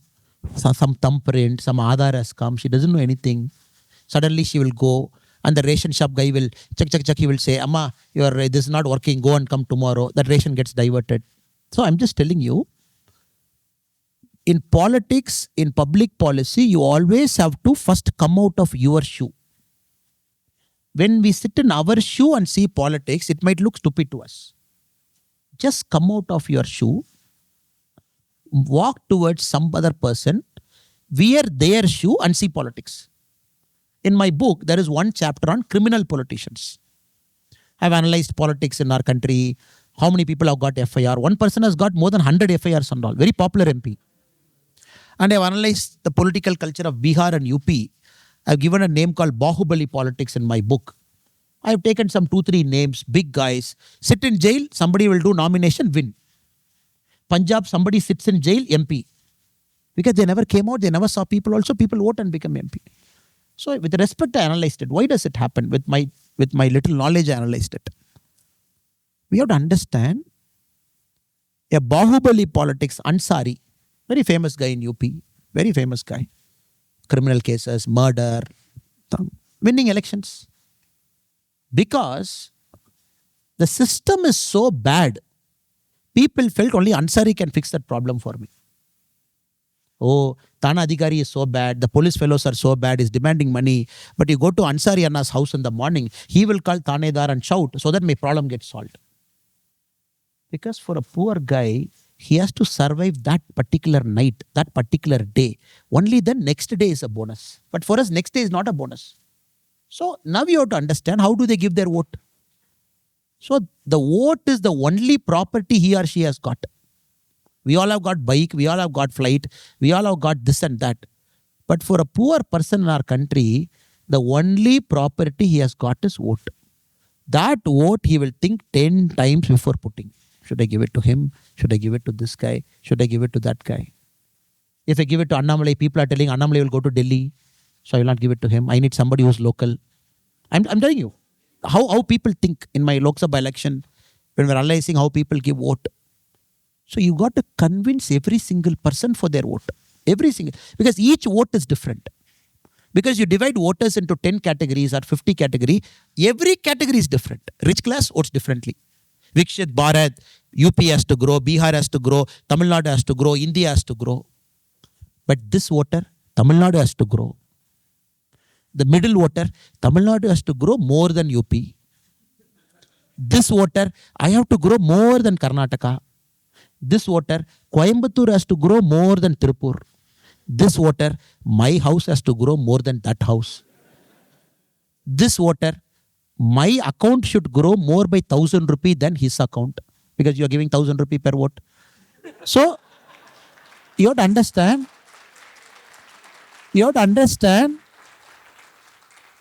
this vote dynamic, a person thinks so differently for each vote.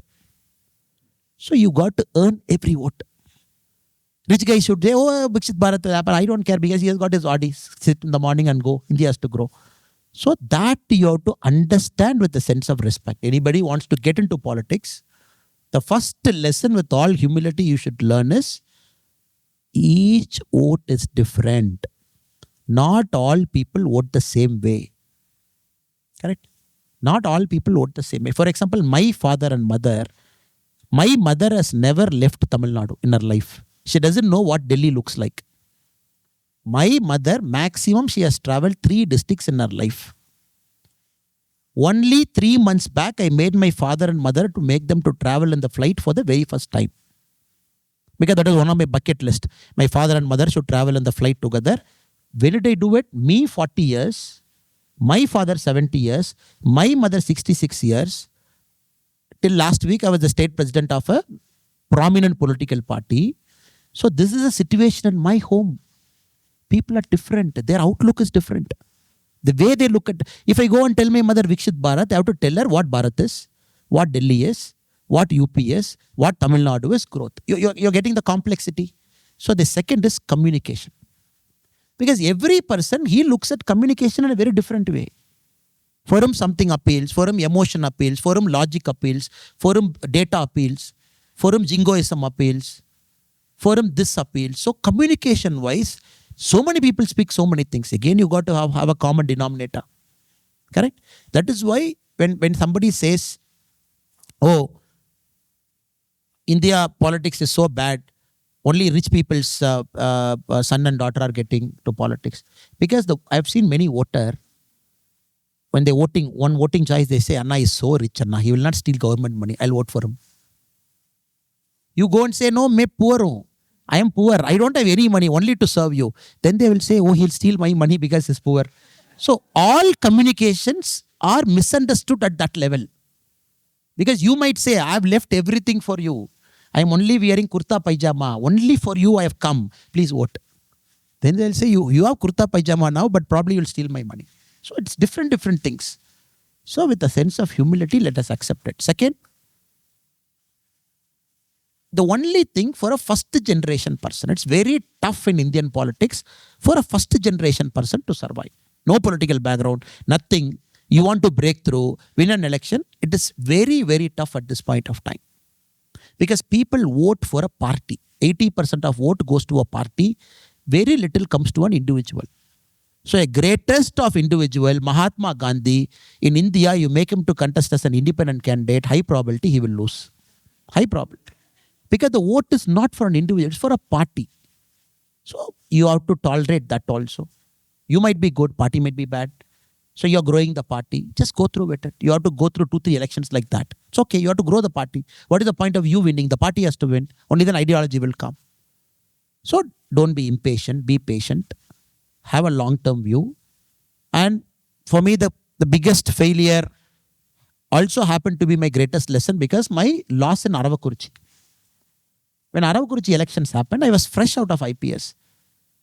That is the place where the party that I represent, the votes were below Nota. That is the place where one Dravidian party was winning for 20 years. So I went and contested there. A party which has never crossed 4,000, I got 66,000. So that is victory number 1. So I can say my mind to say, oh, I lost. But if I just take a deep breath and say, oh, 66,000 people, for the very first time, they voted for Lotus. I know how hard it is.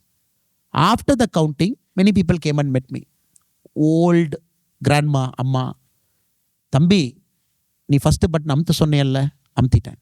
So she told me in Tamil, in the campaigning, people did not know what symbol, because it's a rural population. People haven't voted for Lotus in their lifetime. So I have to say, Amma, don't worry. I am your boy, Annamalai. Trust me. Blindly go press first button and come. That is Lotus. You don't think too much about what this is. For your grandson, you press Lotus and come. First button. That grandma came and told me, Tambi, I pressed first button to you. Many grandmas said I pressed first button. Because we had 3 EVMs with 3 first button. Because the list of candidates is 15, 15, 15. Once you cross 15, you go to second EVM. Once you cross 30, you go to third EVM. Because the independent candidates are 25 in number. So this grandma went there and imagine at 80 years, only with your belief, with your trust, she goes there faithfully as a voter, trusting the democracy. First button, press this. Second button, press this. Third button, press. The polling agents were complaining, one Amma at 87-year-old taking 10 minutes to vote. She was not voting only. The presiding officer has to go and say, Amma, you vote, why you are not voting? She said, no. He told me to press first button. From left first button or right first button.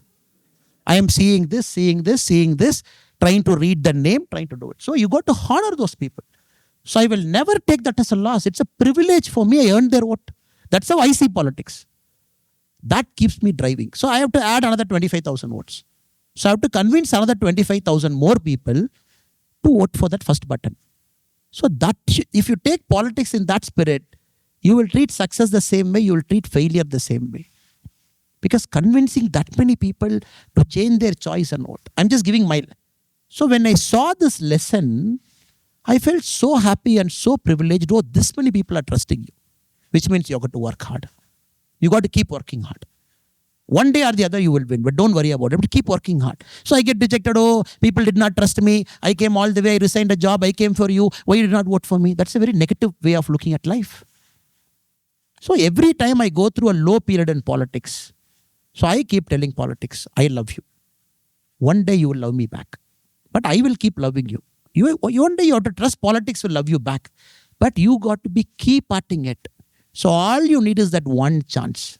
A first generation guy, many of you here, to break into politics, you need that first chance. Once you get that one first chance in life, once you sit in power and start working for people, then people will never leave you.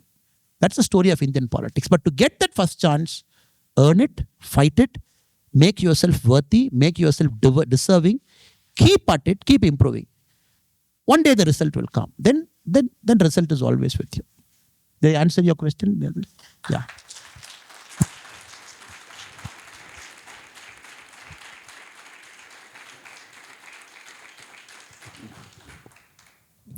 Thank you so much for answering all the questions that we had. And I think we'll open the floor to one or two audience. Just one. We have one. I think he was the first one who raised. I think you were the first one. Yeah. So now I'm from Coimbatore, and then So first of all, it's a great thing that I'm a partner in Coimbatore and Tamil Nadu movement that you know. And for a senior public service is always a big commitment, and it takes a lot of significant time. But then, how do you convince your family members? First thing, I know you got a chance to manage your one, and then your family members. Because as you told, your mom is an aged person and your dad is an aged person. But then, after resigning from your beautiful government job, how do you convince them to get into something? Because that is the first stage, I think, every people should get inspired to get into the things.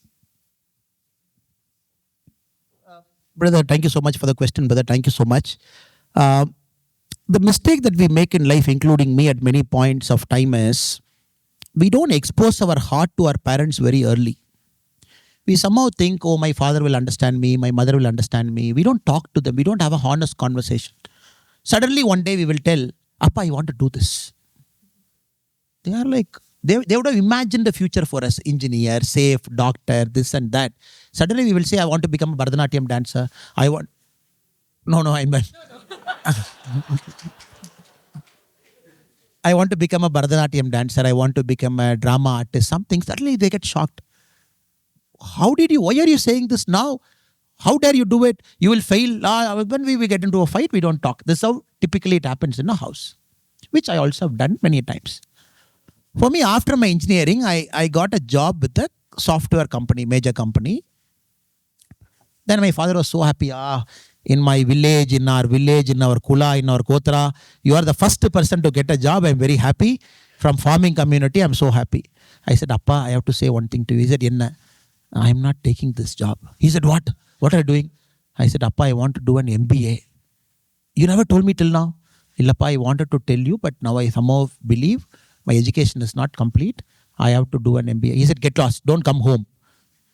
I was so angry with my father. I'm talking of 2007. My appa is not encouraging me.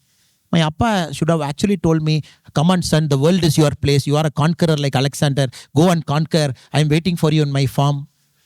Then it took me a week to understand my father's perspective.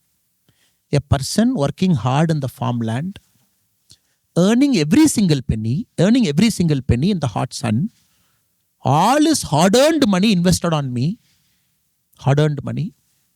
He never allowed me to take a bank loan for my engineering, but he could have allowed me to take it. He paid everything. Treated me with so much respect and dignity. He did not buy a spare clothes, but he gave me extra clothes. Suddenly, 5th year of engineering, I said, I will not take up a job. Then I felt he's completely right with this anger. Then I convinced myself, okay, till I get into what I want, I will not go to home. Because I will not want to look at my father's face and stand before him. So what the second best option? I took a break here. I keep telling this everywhere. And I took up a small job as a receptionist in a company. I got a 8,000 rupees salary. This is right after my engineering. I wrote CAT, got into IIM. Then I told my father, Appa, I'm not taking your money. I'll take a bank loan. I'll pay the loan because you've done enough for your capacity and ability. You've done enough for me. I'm happy. So I will pay the loan.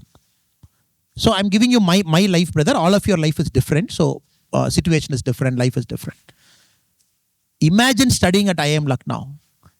Second year, Appa, I'm not taking a job. He said, not again. He said, what is a bank loan? I said, 13.75 lakhs is the bank loan. I think MBAs have become so costly. I really don't know why MBAs have become that costly in the world and India now. 13.75 lakhs, how will you pay? Again, he said, I will pay for you. He said, no, Appa, I took this risk. I studied MBA. Why should you pay? I will not take money from you. I will pay. He said, how? I will get into civil service. He said, how much salary? I get 65,000.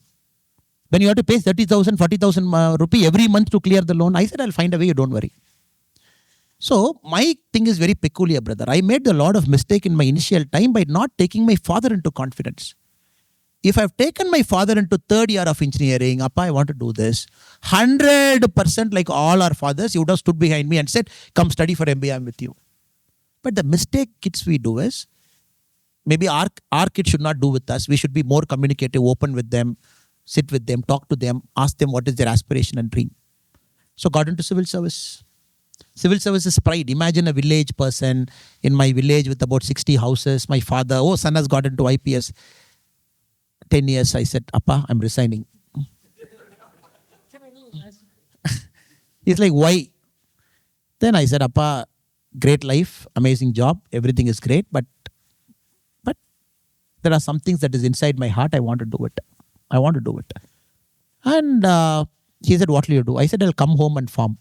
Because every time when the exam happens, my father will tell me, if you don't study well, you'll come and graze the sheep. Because I will have this fight in that what we call kalam, where my cycle is there. When I take it, my father will come and shout at me, "Day, padikklina aadudha mekano." If you don't study well, you have to graze the sheep. I still remember engineering, IIM Lucknow, 10 years of IPS.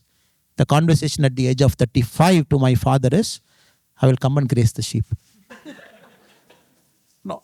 So it's a cycle, brother. Life is always a circle, and I think you all will go through that. So of late, we have got an understanding with each other. I've become more communicative to my father. We sit down and talk nowadays. Because I'm in politics, so all kinds of things happen. Abuse, good things, bad things. My mother has got only this tendency. One day I took my phone. All negative things about me in YouTube she was seeing. 1, 2. I'm like, Amma, why are you seeing all this? Illappa. Whatever you are my son, right? Some negative thing was there, I clicked it. Then YouTube gave something, I clicked it. It gave something, I clicked it.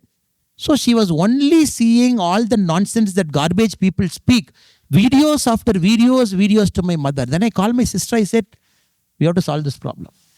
My sister said, we'll do one thing, we'll snatch the phone. That is the only way. Snatch the phone. She became so intelligent, so intelligent. My mother was 6th standard pass out. Talked to the neighbor, that son who's in college, got a phone, downloaded YouTube. Again, she started searching. Because that is the instinct of a mother. Instinct of a mother is always to see what my son, daughter is doing. So my only request to all of you is, our parents think entirely different. We think entirely different. Assuming my parents think like me, we should be the biggest idiot in life, which I was an idiot for a long time. So always have this communication channel open so that you don't give shock at certain points in time. So tomorrow you want to start a business, fine. Talk to him from now on. Appa, I have a business idea. Initially they might discourage. Appa, it's okay, but listen to me. Half an hour I'll explain. This is the idea. This is the market. This is the thing. I'll get money, blah, blah, blah. So little, because America is a country of prosperity. We are a country of scarcity. A children born in prosperity will see everything great. Because here, which suddenly I saw a girl there. She was wearing a gown. First generation degree holder. Something was there in the gown. I was shocked. How come in America somebody is wearing this thing called first generation degree holder? Here after 12th, you don't want to study. People are okay with it. No problem. Don't study. Because it's a country of prosperity. Because you go to a Starbucks, you go somewhere, you will still live a good life. Baristas, you will live a good life. But a country of scarcity, when we take a risk, our parents get so angry because they've invested so much on you. They don't want you to go to the same trouble. So open-mindedness, communication, talk to them. Slowly prepare. Me preparing them for politics, I'm doing it every single day. Appa, don't worry. This will happen. If I speak like this, they'll write like this. Don't worry. Because that is the only way they'll attack on me. Don't worry. With mother, every time I meet her, whenever I go home, 3-4 hour conversation is only on the garbage that is written on me. No. They've written so much, but at least something should be true. I said, no, ma, nothing is true. How come something 1%? I said, nothing, amma. You see, nothing is there. You call up Akila, my wife, you talk to her, everything is fine. No, they have written that you and Akila are fighting. You are living in 2 separate houses. No, we are living in one house only. No, yes, that YouTube channel, he has said something. So, talk. That is the only option. If you don't do that, all of us get into trouble.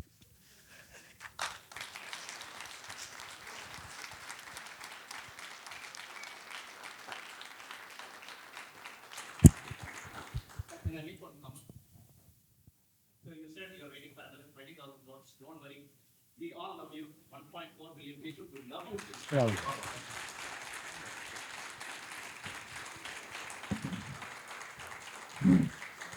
I want to take your opinion on delimitation of parliament seats. So, like in South Goa, which big delimitation happens. In my state, there are getting only 65 of one, which is a big fact. So, what's the 5 minutes, important question.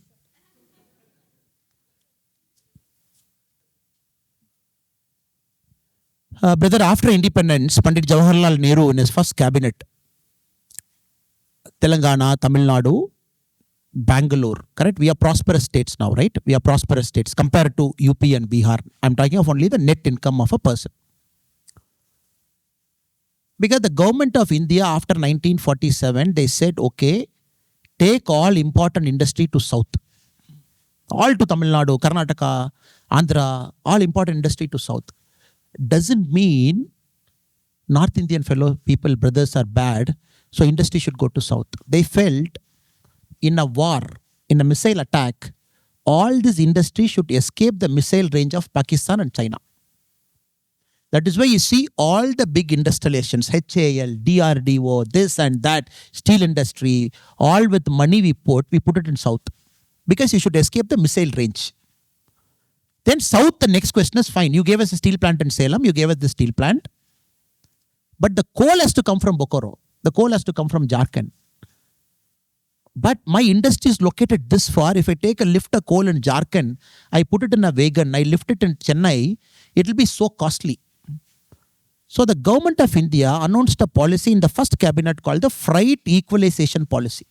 They said, fine, Jharkhand gives coal, The gold goes to Tamil Nadu, but we will treat you in such a way the industry is located as if in Jharkhand. Because you may not pay that extra money, so that we want the industry to grow in Tamil Nadu and Telangana. So all of us have to understand the growth of one part of our country because other part of that country willingly sacrificed its growth because they want the other part of India to grow. This is history. This is fact. That is why all the industries got located in South in the initial 10, 20, 30 years till China War, 1960, 3 wars with Pakistan, 3 wars with China, 1 war with China. Now when we say 100 rupee, this much taxation, but somehow Tamil Nadu gets less, why? So it's a genuine grievance for a lot of people. But at our level, we have to understand the principle of taxation always is tax the people who can pay, invest in the people who can't pay, so that everybody after a point of time comes to parity. Tamil Nadu. He comes from Coimbatore. The brother comes from Coimbatore. Now, in this one district alone, is one district in Tamil Nadu, he has got 14% of Tamil Nadu's colleges in his one district. Tamil Nadu has got 39 districts. 14% of colleges, engineering, arts, medicine is one district. So from Coimbatore, Tirupur, Salem, Karur, Namakkal, the western part of Tamil Nadu, it contributes 40% of Tamil Nadu's GDP. Tomorrow if he says, for every 100 rupee you put into the budget, my city should get 40 rupee, because I am giving you 40 rupee, what will happen to south of Tamil Nadu? Ramanathapuram, Thuthukudi, Madurai, other parts. So this is such a dicey one, it becomes a state issue. Within the state, it becomes an interstate issue. Kongu versus Chennai, Kongu versus South, South versus thing. Like you go to Karnataka, Tulunadu versus Karnataka, North Karnataka versus South Karnataka. That is why we got to be very, very careful in our country, in Bharat, to understand all of us need to grow. All of us need to grow with a certain maturity.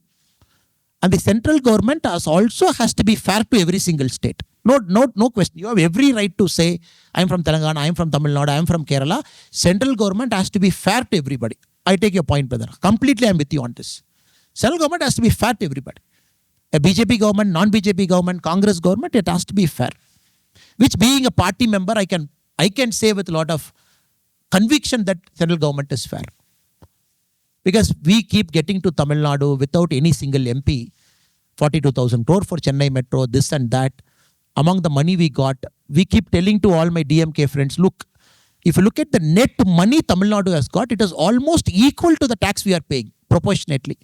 But politically, we might have a disagreement here and there. This is something which we have to acknowledge very clearly, brother. Second, your duty tomorrow, as an industrialist, as a policy maker, civil service, whatever career you choose to take in Telangana, Andhra, in India is, you should always be very clear in your life. Your job is not to grow the region that has grown. Your job is to grow the region that hasn't grown. Because I'm giving you this proverb, which is a very powerful one. Threat to prosperity is the presence of poverty somewhere nearby. The threat to prosperity is the presence of poverty nearby. So within Telangana, Andhra, if some states are not, some region is not grown, Naxalism will come. And Naxal's bullet is not going to see a Rayalaseema. Naxal's bullet is not going to see a Hyderabad. It is not going to see something else. So that is why people sitting here, you got a very sacred duty. Tomorrow, whatever career you choose to do, always think twice about regions did not grow in our country. Give impetus, make them grow, so that once you achieve a balanced state, then we reach this is that parity. So this freight equalization policy, I keep telling everywhere. Why industries came to South? If you look at the first 3 cabinet, first 3 5-year plan documents, it's very clear industries have to escape the missile range. To escape the missile range, the only way is take all the industry to... Salem steel plant happened, it developed an ecosystem. DRDO came, HAL came, developed an ecosystem in Bangalore. DRDO came to Hyderabad, developed an ecosystem in Hyderabad. But 60 years later, when we look back, I think we have to look back at gratitude and thankfulness for what happened then, because they chose to give the mineral wealth. If Jharkhand says, for all the minerals I gave in 1950, you please pay back with interest now, my calculation, it is 1.5 lakh crore we have to pay to Jharkhand alone now for all the coal we have lifted out. 1.5 lakh crore to Jharkhand alone. Anybody from Jharkhand? I don't know any friends who are here. Because they are mineral rich states now. Orissa, Bihar, Jharkhand, they have given so much mineral out. We have grown so much. I think it is time to take care of them also, brother. Thank you.